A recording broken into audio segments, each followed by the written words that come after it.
Hello guys, my name is professor Mayur Vitankar और आप देख रहे हैं math science and engineering classes. जैसे कि बच्चों आप जानते हो, हमने सीबीएसई 9 क्लास के क्लासेस स्टार्ट किए थे। उसमें मैं फिजिक्स आपको पढ़ा रहा हूँ।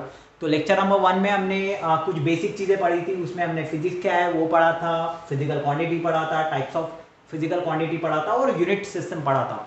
ये बड़ा इंट्रोडक्टरी लेक्चर है, बेसिक लेक्चर है। अगर किसी ने नहीं देखा होगा तो डिस्क्रिप्शन बॉक्स में ऑलरेडी उसका लिंक डाला हुआ है, वहाँ से जाके वो वीडियो जो है वो देख लीजिए, ठीक है। क्योंकि बेसिक है, देखना बड़ा इंपॉर्टेंट है।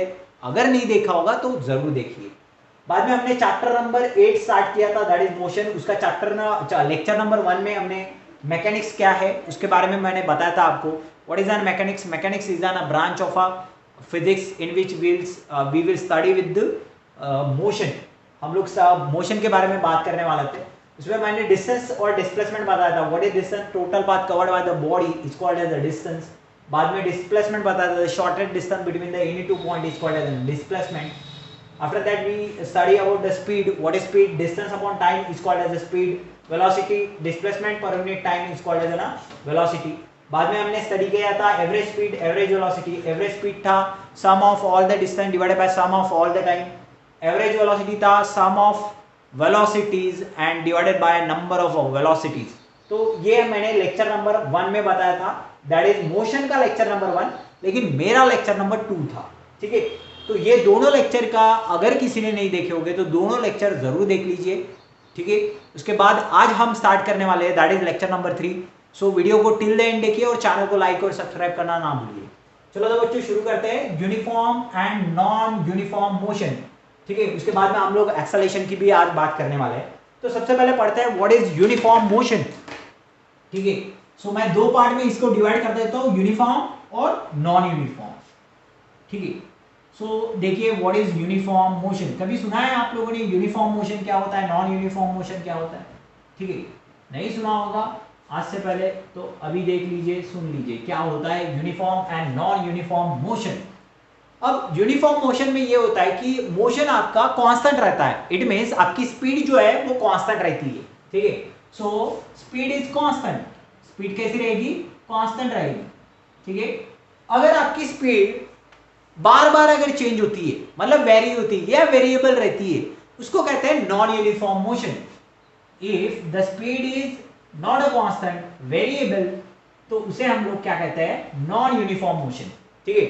सो इसके बारे में हम लोग स्टडी करने वाले हैं आज के लेक्चर में, ठीक है। अब आपको ये चीज समझनी होगी, यूनिफॉर्म कैसे, नॉन यूनिफॉर्म कैसे, स्पीड कैसे कांस्टेंट रहती है, स्पीड कैसे वेरिएबल होती है। सपोज टू बी एक आधी बॉडी है, वो कुछ डिस्टेंस कवर कर रही है, ठीक है। लेकिन वो थ्रू आउट द डिस्टेंस, जितना भी डिस्टेंस कवर कर रही है, उसका वेलोसिटी अगर सपोज टू बी मान के चलते हैं कांस्टेंट है, ठीक है। जैसे स्पीड जो है वो कांस्टेंट है, मान के चलते हैं उसका जो स्पीड है, स्पीड मान के चलते हैं 10 मीटर पर सेकंड है सपोज, ठीक है। उसका स्पीड कितना है? 10 मीटर पर सेकंड। कोई एक ए नाम की बॉडी है, उसका स्पीड है आपका 10 metre per second. Through out the distance, जितना भी वो डिस्टेंस कवर कर रही है, थ्रू आउट द डिस्टेंस उसका स्पीड कैसा है? कांस्टेंट है, एक जैसा ही है। कोई भी पॉइंट पे सपोज टू बी वो ए से स्टार्ट कर रही है, मान के चलते हैं ए से स्टार्ट कर रही है और बी तक जा रही है। जब वो ए टू बी डिस्टेंस कवर कर रही है, through out this distance the speed is constant. Speed कैसी रहेगी? कांस्टेंट रहेगी। उसे हम लोग क्या कहते हैं? Uniform motion. लेकिन मान के चलते हैं दूसरा एक बॉडी है, ठीक है। दूसरे एक बॉडी में क्या हो रहा है? जनरली मान के चलते यहाँ पे एक बीच पॉइंट है, तो यहां से यहां इसकी स्पीड सपोज टू बी मान के चलते हैं 6 मीटर पर सेकेंड है। बाद में इसकी स्पीड 8 मीटर पर सेकेंड है, ठीक है। मतलब स्पीड क्या हो रही है? वेरी हो रही है, वेरिएबल हो रही है, ठीक है। So this is called non uniform motion, ठीक है। जैसे आप इसको समझ भी सकते हैं। जैसे आप सपोज टू बी मोटरसाइकिल चला रहे हैं या बाइक चला रहे हैं, आपका स्पीड 30 किलोमीटर पर सेकेंड है, सॉरी 30 किलोमीटर पर आवर है, ठीक है। सो 30 किलोमीटर पर आवर से आप जा रहे हैं, कंटिन्यूअसली जा रही, तो आपका स्पीड कैसा है? आपकी मोशन कैसी है? यूनिफॉर्म है। स्पीड कैसा है? कांस्टेंट है। So this is called uniform motion. What do mean bye non uniform motion? Suppose आप इनिशियली 30 किलोमीटर पर आवर से जा रहे हैं और बाद में आपने एक्सेलरेटर देके गाड़ी की स्पीड बढ़ा दी, मतलब स्पीड क्या होगी? वेरी होगी। मतलब आपका मोशन कौन सा हो गया? That is called as a non uniform motion. इसी को हम लोग क्या कहते हैं? नॉन यूनिफॉर्म मोशन कहते हैं, ठीक है। सो क्वेश्चन ये नहीं पूछता है कि यूनिफॉर्म नॉन यूनिफॉर्म, आपको क्वेश्चन क्या पूछेगा, define uniform and non uniform motion. तो इसका डेफिनेशन समझ लीजिए, डेफिनेशन क्या होता है, what do you mean by uniform motion, if the body covered equal distance in equal interval of time. ठीक है, अगर एक आधी बॉडी, ठीक है, if the body covers equal distance in a equal interval of a time, then the motion is called uniform motion। उस motion को हम लोग क्या कहते हैं, यूनिफॉर्म मोशन कहते हैं। अगर कोई बॉडी है वो इक्वल डिस्टेंस कवर कर रही है, ठीक है, इक्वल इंटरवल ऑफ टाइम में, जैसे मैं तुम्हें समझाता हूँ एग्जांपल के द्वारा, मान के चलते ये डिस्टेंस a टू b है, ठीक है, और जब वो body suppose to be a to b उसको डिस्टेंस कवर करना है, ठीक है, मान के चलते ये a to b distance cover करने के लिए उसको टाइम लग रहा है, मान के चलते टाइम t1 नाम का टाइम लग रहा है, मान के चलते 10 सेकंड लग रहे हैं या 10 मिनट लग रहे हैं, 10 सेकंड लग रहे हैं, व्हाटएवर, ठीक है। अब आगे चल के अगले 10 सेकंड में वो अगर सेम डिस्टेंस कवर कर रहा है, जितना ए बी है उतना ही सपोज बी सी, ठीक है, मतलब इक्वल डिस्टेंस है, ये दोनों distance A to B, B to C दोनों इक्वल डिस्टेंस है। तो मुझे बताइए टाइम, अगर इसका स्पीड अगर सेम है तो बी टू सी सपोज जाने के लिए टाइम लग रहा 10 सेकेंड, मतलब ये है ए टू बी डिस्टेंस कवर्ड है, बी टू सी डिस्टेंस आपको कवर करना है, लेकिन दोनों डिस्टेंस कवर करने के लिए लगने वाला टाइम कितना है आपका, 10 सेकंड है। इसका मतलब यह है आपका स्पीड कैसा है, आपका स्पीड कांस्टेंट है। अगर आपका स्पीड कम ज्यादा होता तो ये डिस्टेंस, अगर मान के चलते आपका स्पीड बढ़ गया होता तो ये टाइम कैसा लगेगा, कम लगेगा। स्पीड अगर आपने बढ़ा दी तो ये टाइम कैसा लगेगा, कम लगेगा, लेकिन ये टाइम कितना है, सेम है। सो अगर कोई बॉडी सेम डिस्टेंस कवर करती है सेम इंटरवल ऑफ टाइम के अंदर, तो उसको ही हम लोग क्या कहते हैं, यूनिफॉर्म मोशन, ठीक है।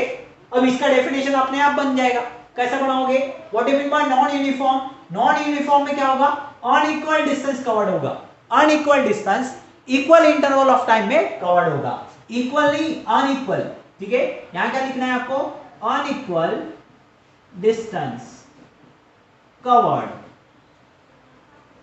But in a equal interval of time, in an equal interval of time, so this motion is called non uniform motion। अब देखिए इसी एग्जांपल में हम समझते हैं, सपोज मान के चलते स्पीड आपका वेरी है, वेरिएबल हो रहा है, ठीक है, जैसे पहले यहाँ पे स्पीड था आपका, मान के चलते 6 मीटर पर सेकेंड, मान के चलते, क्या मानने के लिए कुछ भी मान सकते हो, ठीक है।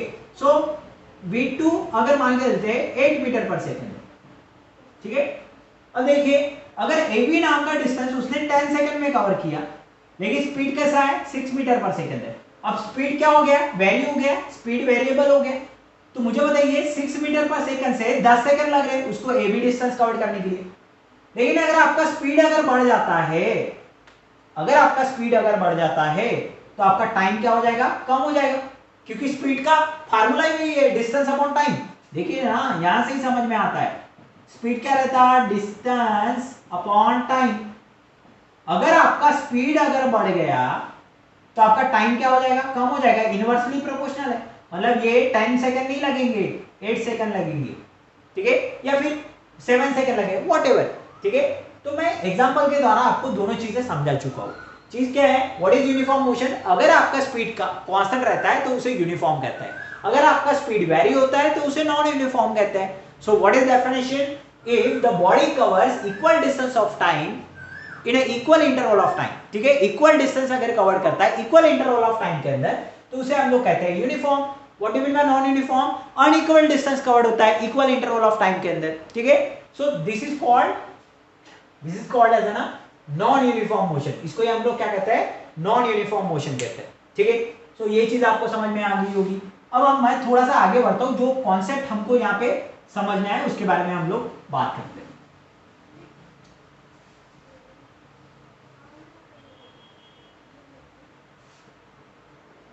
ठीक है। सो नेक्स्ट टॉपिक जो है हमारा दैट इज, ये टॉपिक हो गया। अब बात करते हैं एक्सेलेरेशन की, यही अपने को पढ़ना है, दिस इज इंपॉर्टेंट पॉइंट, ठीक है।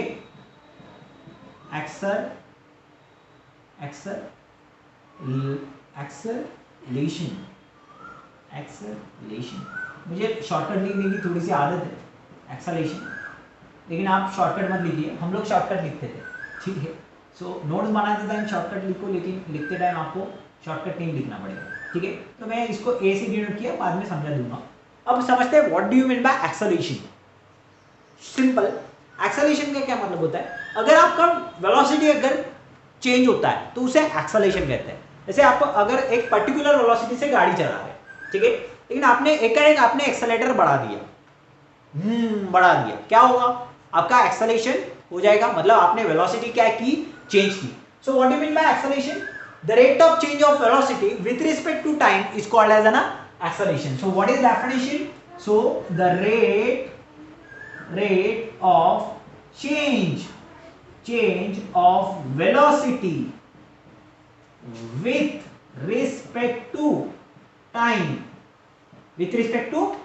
is called as an acceleration. इसे ही हम लोग क्या कहते हैं, एक्सेलेरेशन कहते हैं। मैं क्या बोल रहा हूं, देखिए, rate of change of velocity with respect to क्या बोल रहा हूं, टाइम, ठीक है। अब समझते हैं किस तरीके से इसका फार्मूला बनता है, ठीक है। मान के चलते हैं एक पर्टिकुलर एक बॉडी है, एक यू नाम की सपोज टू बी बॉडी, ठीक है, सॉरी एक ए नाम की बॉडी है, ठीक है। ये इसका initial velocity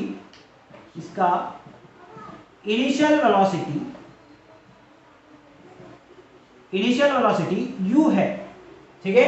u bar velocity is an vector quantity, ठीक है। इसका इनिशियल वेलोसिटी कितना है, u बार, इतने स्पीड से वो क्या कर रही है, ट्रैवल कर रही है, ठीक है। सो अब कुछ डिस्टेंस वो कवर करेगी, ठीक है, लेकिन जब उसका फाइनल वेलोसिटी पता करते हैं, ए नाम की बॉडी है, इसका फाइनल वेलोसिटी मान के चलते हैं, वेलोसिटी उसका चेंज हो रहा है, ठीक है, मतलब नॉन यूनिफॉर्म मोशन है, वेलोसिटी फाइनल वेलोसिटी इसका मान के चलते हैं v बार है, ठीक है। फाइनल वेलोसिटी कितना है, v बार, ठीक है। सो इनिशियल वेलोसिटी हुआ u, फाइनल वेलोसिटी हुआ v, ठीक है। अब यहां से यहां तक का जो डिस्टेंस है, या फिर मान के चलते डिस्प्लेसमेंट है, वो ऐसे है, और इसको लगने वाला जो टाइम है मान के चलते t टाइम, ठीक है। सो अब समझते हैं what is acceleration, what do you mean by acceleration, ठीक है। एक्सेलेरेशन की अगर मैं बात करता हूं तो क्या होगा, what do you mean by acceleration, acceleration का मतलब क्या होगा यहाँ पे।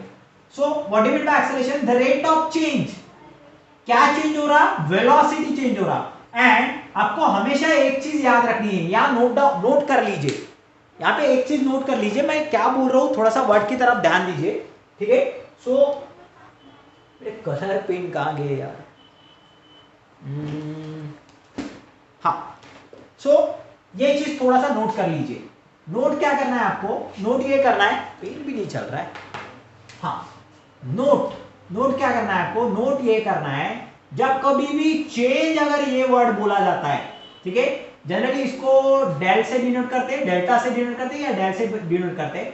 चेंज बोला तो हमेशा एक चीज याद रखना, फाइनल माइनस इनिशियल, हमेशा क्या याद रखना है, फाइनल माइनस इनिशियल। चेंज बोला तो हमेशा याद रखना, चेंज बोला तो हमेशा याद रखना फाइनल माइनस इनिशियल, ठीक है, फाइनल माइनस इनिशियल, ये वर्ड थोड़ा सा याद रखना है आपको, ठीक है। अब समझते हैं what is acceleration. So the rate of change of कौन, वेलोसिटी, मुझे बताइए फाइनल वेलोसिटी कितनी है, v है, इनिशियल वेलोसिटी कितनी है, u है, v bar u bar divided by with respect to क्या होने वाला है, टाइम। टाइम के साथ अगर वेलोसिटी अगर चेंज होती है तो उसे हम लोग क्या कहते हैं, एक्सेलेरेशन कहते हैं। So what is acceleration, the rate of change of velocity with respect to time is called as an acceleration. अब बात आती है इसका यूनिट क्या होगा, what is unit of velocity, velocity का यूनिट है मीटर पर सेकंड, टाइम का यूनिट क्या है, सेकंड, तो ये सेकंड नीचे आ जाएगा, तो इसका यूनिट क्या हो जाएगा, metre per second. So this is what, SI unit, ये क्या हो गया, एसआई यूनिट। अब बात ये भी आती है, देखिए हम ये चीजें ना कॉमन पढ़ेंगे, फिजिकल क्वांटिटी है, एक्सेलरेशन कौन सी क्वांटिटी है, फिजिकल क्वांटिटी है, हम लोग उसे मेजर कर सकते हैं। देखो मैंने तुमको लेक्चर नंबर 1 में ही बताया था, पूरा का पूरा फिजिक्स ये जो लेक्चर नंबर 1 है उसी में जाने वाला है। Physical quantity, types of physical quantity, unit, यही सब कुछ है फिजिक्स के अंदर, ठीक है।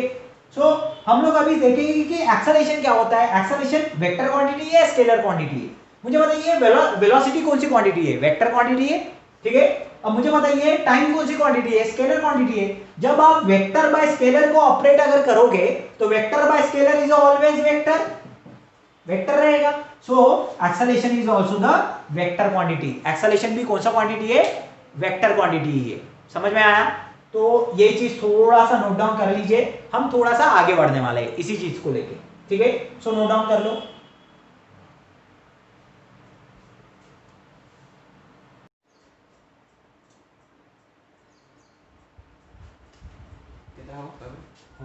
ठीक है, फुल प्रत्येक बटन आमचं दुरुस्त करून लावलं आहे, स्पीड पूर्ण स्क्रीन पे हाँ तो गाइस आपको यहाँ तक समझ आ गया था। मैंने यूनिफॉर्म क्या होता है, नॉन यूनिफॉर्म क्या होता है ये समझा दिया, एक्सेलरेशन क्या होता है ये चीज समझा दी। अब एक्सेलरेशन की बेसिस पे हम लोग मोशन को दो पार्ट में डिवाइड करते हैं, ठीक है। जो पहला जो पार्ट है दैट इज यूनिफॉर्म मोशन, और दूसरा जो पार्ट है that is called non uniform motion. तो किस तरीके से ये ऑपरेट होता है उसके बारे में हम लोग थोड़ा सा स्टडी करते हैं, ठीक है। सो देखिए मोशन जो है, मोशन दो पार्ट में डिवाइड होता है, ठीक है। पहला पार्ट जो है हमारा that is called uniform motion, इसे हम लोग यूनिफॉर्म मोशन कहते हैं। और जो सेकंड पार्ट है that is called non uniform motion, इसे हम लोग नॉन यूनिफॉर्म मोशन कहते हैं, ठीक है। अब मैंने तुम्हें ऑलरेडी डिफाइन किया है यूनिफॉर्म मोशन कब, जब आपका स्पीड कैसा हो, कांस्टेंट हो, ठीक है। स्पीड कैसा हो, कांस्टेंट हो।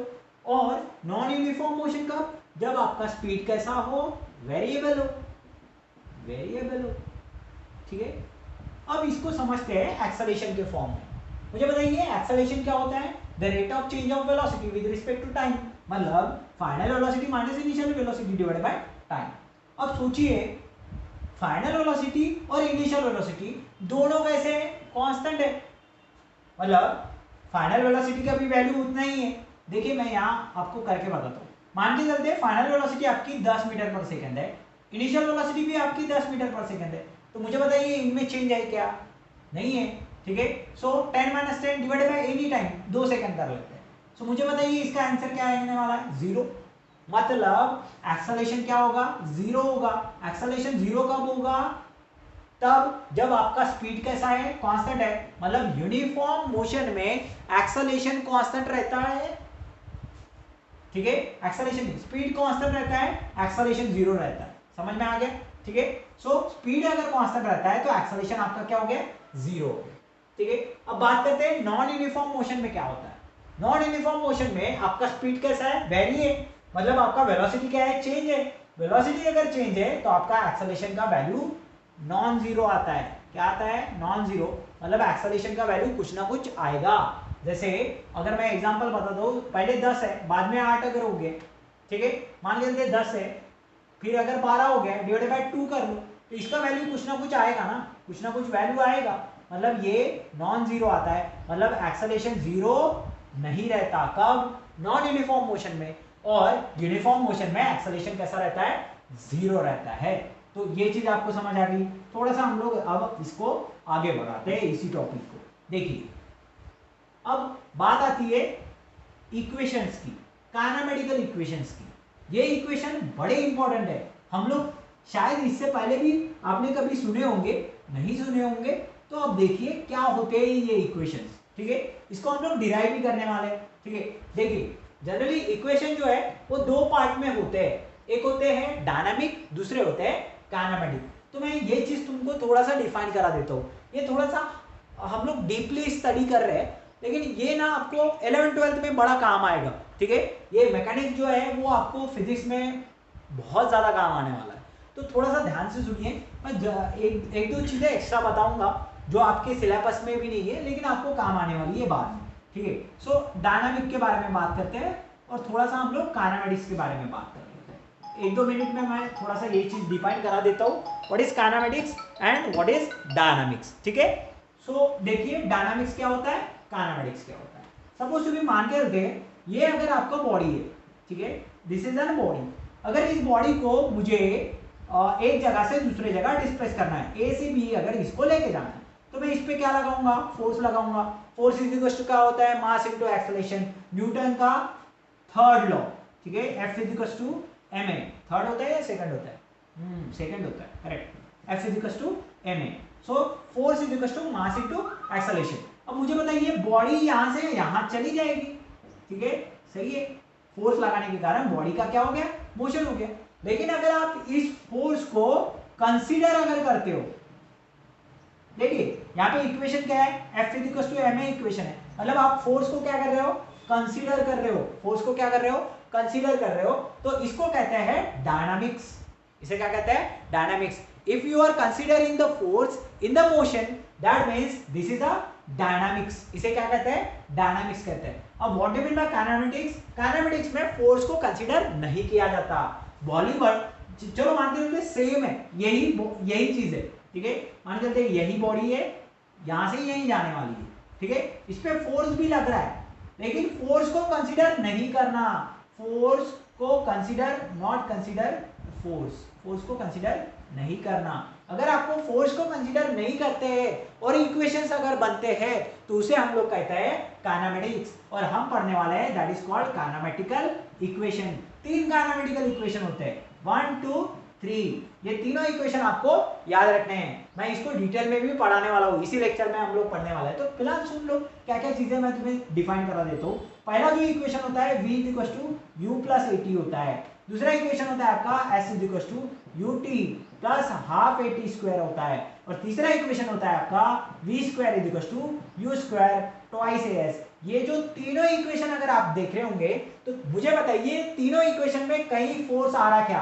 नहीं आ रहा है, देख लीजिए कहीं आ रहा है। मैं एक एक चीजें आपको बता देता हूँ, हम लोग डिटेल में पढ़ेंगे इसको। v यानी final velocity, initial velocity, a यानी एक्सेलरेशन, t यानी टाइम, s यानी डिस्प्लेसमेंट। हर जगह ये तीन चार ही चीजें हैं, कहीं फोर्स है क्या, नहीं है, मतलब फोर्स को आपने कंसीडर किया क्या, नहीं किया, तो इसे हम लोग कहते हैं kinematics, that is called kinematical equation. अगर आप फोर्स को कंसीडर करते हो so that is called dynamics, that is force is equal to mass into acceleration, Newton का सेकंड लॉ, ठीक है। तो ये चीज आपको अच्छे से समझ में आ गई होंगी। तो अभी हम पढ़ने वाले हैं वेरी इंपॉर्टेंट टॉपिक, ध्यान से देखिए, यही वो टॉपिक है जिसको हम लोग इस लेक्चर के अंदर बहुत कंसंट्रेशन से पढ़ने वाले थे, काइनेमेटिकल इक्वेशंस, ठीक है। ये किस तरीके से प्रूव करते हैं इसके बारे में भी हम लोग थोड़ा सा स्टडी कर लेंगे, ठीक है। सो आपको यूनिफॉर्म मोशन समझ में आ गया, एक्सेलरेशन समझ में आ गया, ठीक है। अब चल रहे हैं हम लोग काइनेमेटिकल इक्वेशन की तरफ, इसको हम लोग प्रूव भी करेंगे, ठीक है। सो ये चीज अगर आपको नोट डाउन करनी है, वीडियो को पॉज कर लो, नोट डाउन कर लो, सारी चीज नोट डाउन कर लो, ठीक है। चलो आगे बढ़ते हैं। सो अभी हम पढ़ने वाले हैं दैट इज काइनेमेटिकल इक्वेशंस, ठीक है, और इसको हम लोग ना प्रूव भी करेंगे, ठीक है। शायद प्रूफ आपके एग्जाम में पूछ भी सकता है, ठीक है। सो ध्यान से देखेंगे, और भले ही इसका प्रूफ पूछे ना पूछे, इसके न्यूमेरिकल जरूर पूछते हैं, प्रॉब्लम जरूर पूछते हैं, इसलिए इस चीज को थोड़ा सा ध्यान से पढ़िए, ठीक है। और ये काइनेमेटिकल इक्वेशन आपको 10th में भी काम आएंगे, ये काइनेमेटिकल इक्वेशन आपको 11th 12th में भी काम आएंगे, और आपने अगर इंजीनियरिंग किया तो ये तो आपका पीछा नहीं छोड़ने वाला है, ठीक है। सो इस काइनेमेटिकल इक्वेशन को हम लोग डिटेल में स्टडी करते हैं। देखिए काइनेमेटिकल इक्वेशन, काइनेमेटिकल इक्वेशंस, ठीक है। काइनेमेटिकल इक्वेशंस क्या होता है, पहला इक्वेशन क्या है मुझे बताइए, v is equal to u plus A T, बराबर है। दूसरा इक्वेशन क्या है, s is equal to ut plus half A T square, बराबर है। और तीसरा इक्वेशन क्या है आपका, v square is equal to u square twice as, ठीक है। ये तीनों इक्वेशन है, इन तीनों इक्वेशन को काइनेमेटिकल इक्वेशन कहते हैं। अब समझ लेते हैं कौन सी चीज क्या है, ठीक है। डायग्राम बनाना बड़ा इंपॉर्टेंट है, डायग्राम को देखिए किस तरीके से मैं बनाता हूँ। सपोज ये एक बॉडी है, इसका इनिशियल वेलोसिटी है u, ये कुछ देर बाद मान के चलते यहाँ पे जा रही है, फाइनल वेलोसिटी है इसका v, ठीक है। u is an initial velocity, v is an final velocity. तो इसका क्या हो रहा है भाई साहब, एक्सेलरेशन हो रहा है, ठीक है। इसका डिस्प्लेसमेंट कितना हो रहा है, s इतना डिस्प्लेसमेंट हो रहा है, और इसको टाइम कितना लग रहा है, मान के चलते हैं टी इतना टाइम लग रहा है, ठीक है। सो अब हम लोग पहला जो इक्वेशन है उसको डिराइव करेंगे, that is v equals to u plus at। लेकिन डिराइव करते टाइम आपको ये सारी चीजें लिखनी है, देखो डायग्राम तो बनानी है, साथ में चीजें भी लिखनी है, मैं पूरा यहाँ पे डिफाइन नहीं करने वाला, ठीक है। लाइट शायद चली गई है, आपको थोड़ा सा डार्क दिखे, थोड़ा सा एडजस्ट कर लीजिए क्योंकि मेरे पास लेस टाइम है और मैं रिकॉर्डिंग रुका नहीं सकता हूँ, ठीक है।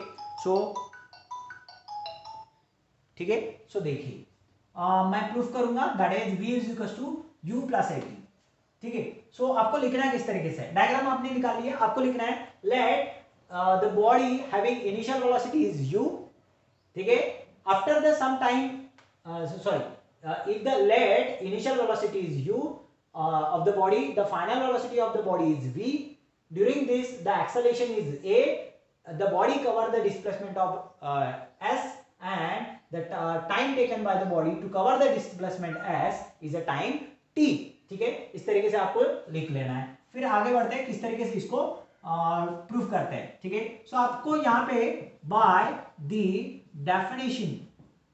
डेफिनेशन ऑफ एक्सेलेरेशन का डेफिनेशन को यूज कीजिए और पहला पार्ट आपका, पहला इक्वेशन आपका डिराइव हो जाएगा। कैसे, what is acceleration, a is equal to v minus u divided by t, यही फार्मूला था। Final velocity minus initial velocity divided by time is called acceleration. अब ये t को इधर लेके आइए तो क्या हो जाएगा, a into T v minus u, बराबर है। अब देखिए v को इधर ही रखिए, u को इधर लेके आ जाइए, सो at, u को अगर इधर लेके आ जाओगे तो प्लस हो जाएगा, माइनस u को अगर आपने, ये राइट हैंड साइड में था, लेफ्ट हैंड साइड में माइनस को अगर राइट हैंड साइड के माइनस को अगर आपने लेफ्ट हैंड साइड में लेके आए, इधर अगर शिफ्ट कर दिए तो ये माइनस का क्या हो जाएगा, प्लस हो जाएगा। सो अब इसको इधर लिखिए, इसको इधर लिखिए, v is equal to u plus at।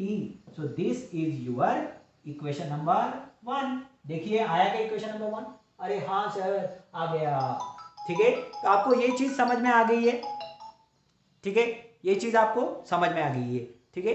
सो हाँ बोल, अरे यार तुम्ही व्हिडिओ बनवत राहिला आणि तेव्हाच तुम्ही फोन करता, माझं सगळं काम गडबड होते तुम्ही। हाँ, तो आपको इक्वेशन नंबर 1 समझ गया किस तरीके से आपको डिराइव करना है। अब चलते हैं इक्वेशन नंबर 2 पे, ठीक है। यहां से थोड़ा सा क्रिटिकल पार्ट है, अगर आपको समझ में नहीं आता है तो थोड़ा सा आराम से धीरे धीरे करके देखिए, रिवर्स भी कर लीजिए, ठीक है। इक्वेशन नंबर 2 और 3 एक साथ डिराइव होने वाले हैं, ठीक है। देखिए किस तरीके से होता है।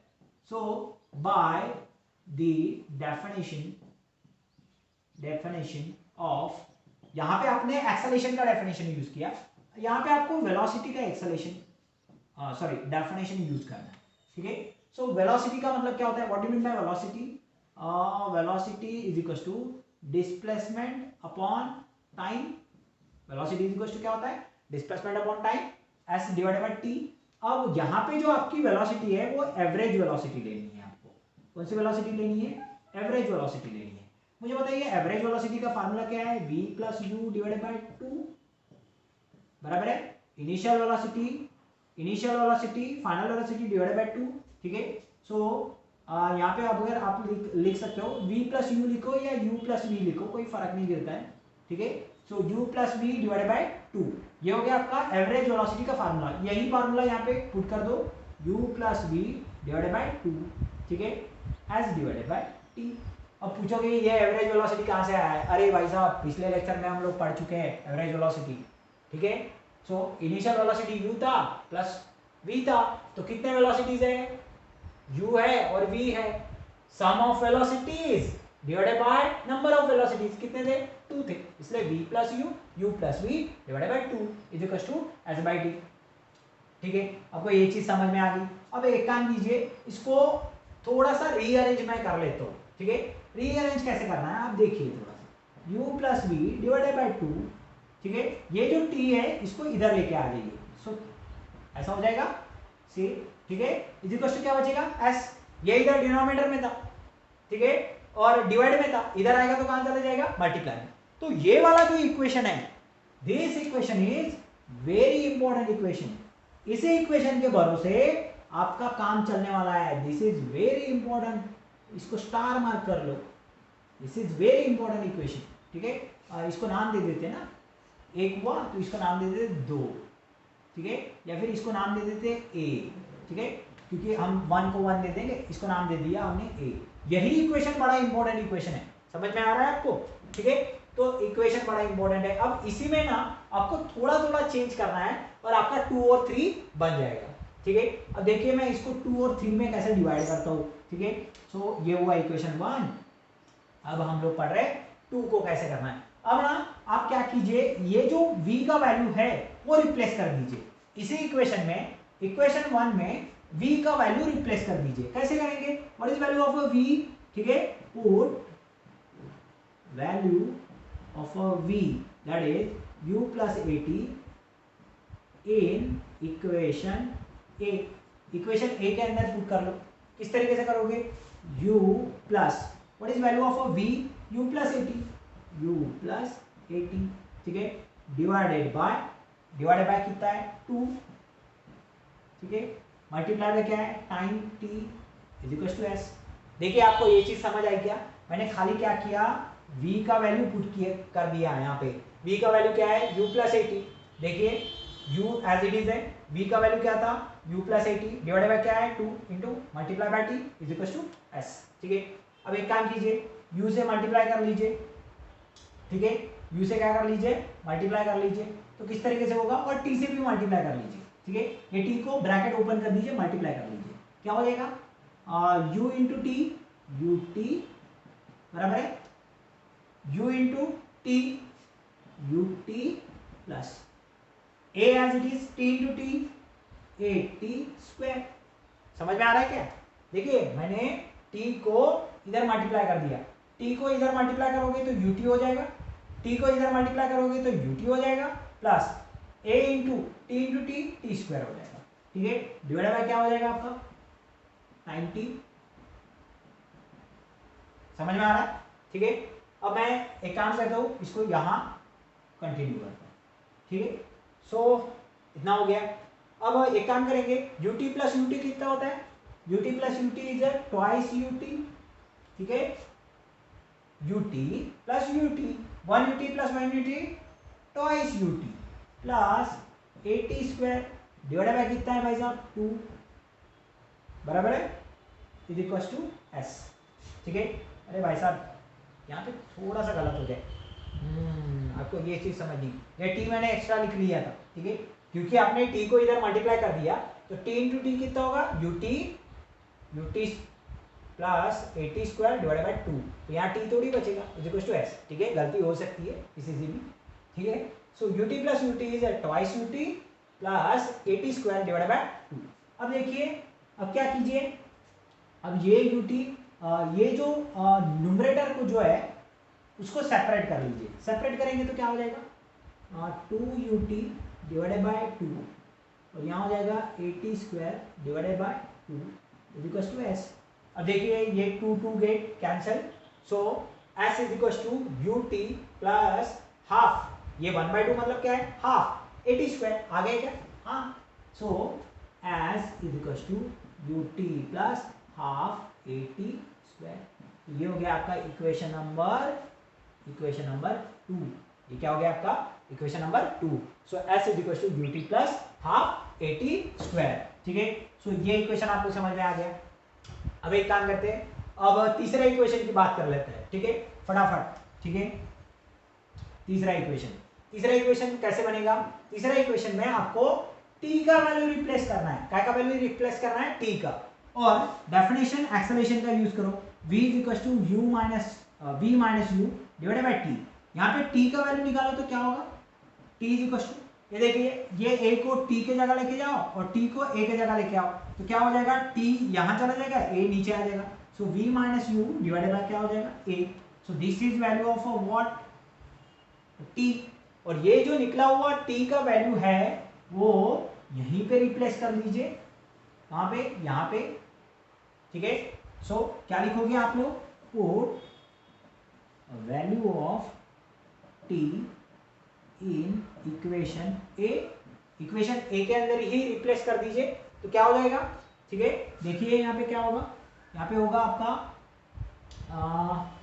u plus v divided by 2, ठीक है। ये हो गया।